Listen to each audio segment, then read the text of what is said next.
दोस्तों आज मुहर्रम से जुड़े अंग्रेजी शब्द जानेंगे, यानी कि आशूरा वोकैबुलरी के बारे में बात करेंगे। यूँ समझे कि ये मुहर्रम स्पेशल वीडियो बनने जा रही है। मुहर्रम के दिनों में मातम मनाया जाता है। मातम को इंग्लिश में मौन कहते हैं, इसे लैमेंट भी कहते हैं। चाहे तो लैमेंट कहिए या तो मौन, दोनों का मतलब है मातम।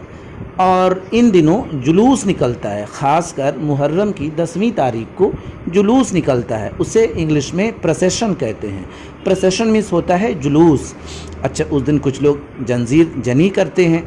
जंजीर जनी यानी कि जो जंजीर होती है जिसमें चाकू छुरी लगी होती है, जिससे वो अपने सीने और पीठ पर पीटते हैं, उसे इंग्लिश में विपिंग कहते हैं। विपिंग कहते हैं। उसके अलावा सेल्फ फ्लैगलेशन भी इसे कहते हैं। सेल्फ फ्लैगलेशन मीन्स भी होता है जंजीर जनी। और कुछ लोग सीना जनी करते हैं, यानी कि अपने हाथ की हथेलियों से अपने सीने पर पीटते हैं, मातम मनाते हैं। सीना जनी को इंग्लिश में चेस्ट बीटिंग कहते हैं। चेस्ट बीटिंग मीन्स सीना जनी। और उस दिन ताबूत भी निकलता है, ताबूत बनाया जाता है। ताबूत को इंग्लिश में कॉफिन कहते हैं। कॉफिन मीन्स ताबूत। मुहर्रम के दिनों में नौहा पढ़ा जाता है, यानी कि मरसिया पढ़ी जाती है। इसे यूँ समझें कि दुख और वेदना से परिपूर्ण पद्य होता है, जिसे इंग्लिश में एलिजी कहते हैं। एलिजी मीन्स होता है नौहा। और उस दिन कसीदे भी पढ़े जाते हैं। कसीदा को इंग्लिश में यूलॉजी कहते हैं। यूलॉजी मीन्स होता है कसीदा। और प्यास की बात की जाती है। देखिए, मुहर्रम के महीने में ही जंग लड़ी गई थी और वहाँ पे प्यास का बहुत महत्व है।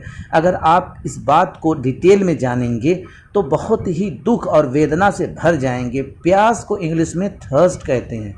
थर्स्ट मीन्स होता है प्यास, और इसे बड़ी शिद्दत के साथ याद किया जाता है, यानी इसका जिक्र किया जाता है।